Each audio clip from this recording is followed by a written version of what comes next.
Happiness. Happiness. Happiness. Happiness. Happiness. Happiness. Happiness. Happiness. Happiness. Happiness. Happiness. Happiness. Dublin, Ohio. It's my hometown, and it's one of the happiest suburbs in all of America. I've made it my mission to find out why. What is causing such a happy rhetoric all around us? You can see it. You can see it in the population. You can see people playing in the parks, going out to dinner with friends, and raising their children. I want to find out what makes Dublin so happy. During research, I've found that Dublin has one of the highest education rates among adults in the entire country, and also has one of the highest median incomes in the country. That's not to say money is everything, but I'm trying to find the link between economics and happiness.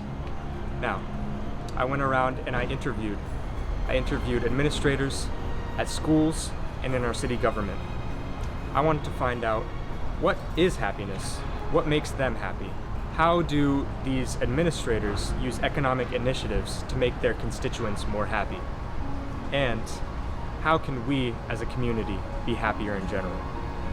Now, the research I have done and the interviews I have conducted have shown a clear link between economics and happiness.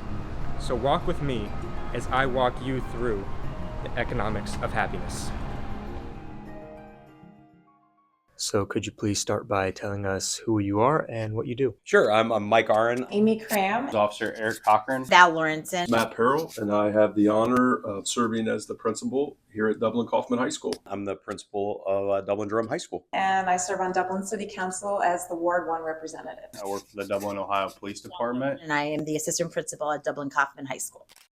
Could you please tell me, in your opinion, what is happiness? For me, would be, say, lack of worry. Being in a state where you feel productive, you have a purpose, The ability for somebody to be comfortable with where they are and who they are at that particular moment. and you're surrounded by people that not only support you, but are also productive and find purpose as well. Happiness includes being fulfilled, having opportunities. Finding joy in life and looking at the positive around you. Be grateful for what you have. Appreciate the things that are important in your life, your family, your friends. And I think, collective of those things would create happiness. Could you tell me about your own happiness, how happy you are, and what are some of the things in your life that make you the happiest? Well, I think probably if you asked me this question at different stages in my life, I would have answered that question differently, but I'm very happy. What makes me happy is ensuring that my family and friends, and I work at a school, that my students and staff are happy. My family, my friends, I have a lot of hobbies outside of the school and police work that I enjoy, that makes me happy. I spend a lot of time outside, which I think is proven to make you happy. So I just kind of consciously make an effort every day to, be close to my friends, my family, and do things that, that make me happy. I'm fortunate to be part of a wonderful family in my home, and so when my spouse and my children find purpose in life and they're able to flourish and do things that they enjoy and continue to grow as human beings, that makes me happy. Happiness for me would be being able to make goals and fulfill those goals and see those come to fruition, both for yourself and for your family members and the people you care about. Also super important is that when you're looking for individual happiness, you have to be allowed the space to grow and change as a person. And my immediate family have really allowed me to kind of be the person that I am, but also have given me grace and loved me when I haven't been the best version of myself.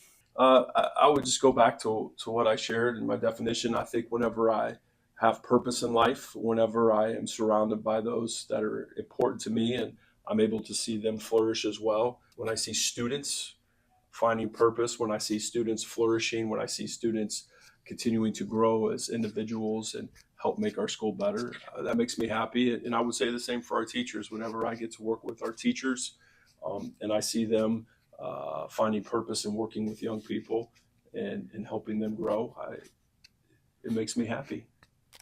So in your role, What do you do to try and keep others happy? And what are some economic policies that you have here at the school that you can do to try and ensure that everybody is felt included and happy? So we do a couple different programs. So like the school resource officers partner with some community organizations that provide. So like during long breaks, like Christmas break and stuff, we package prepackaged snacks and food, and we hand those out to the elementary schools. Our community health assessment, we survey what people want. We do have resources to help make sure students have um, the resources they need, whether that is technology, whether that is print textbooks, whether that is the internet. And we also work to make sure that students have the sustenance that they need, food, water, things of that nature, to make sure that they are appropriately fueled so that they can go throughout the workday. The other thing is we have a gift card program. So if we deal with somebody on the street that needs gas and they don't have money, or if they need to buy groceries and they don't have that money, we have a gift card program where we can give them gift cards.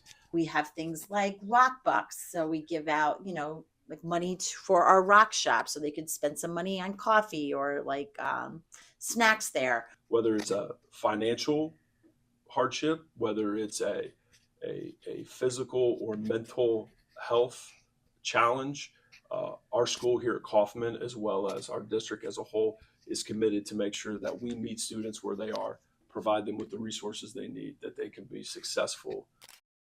How do you think a person's economic standing ties into their happiness? I actually don't think there is a link, because I think there are people economically that have everything that they want and they still are not very happy. It's not somebody else's responsibility to make you happy. I believe it's your own intrinsic pieces that to make yourself happy. If you're waiting around for money or for somebody else or something to make you happy, you're going to be searching for a really long time. I think it's having the skills and the ability to be able to say to myself that I'm not happy, this isn't making me happy, and being able to navigate through that.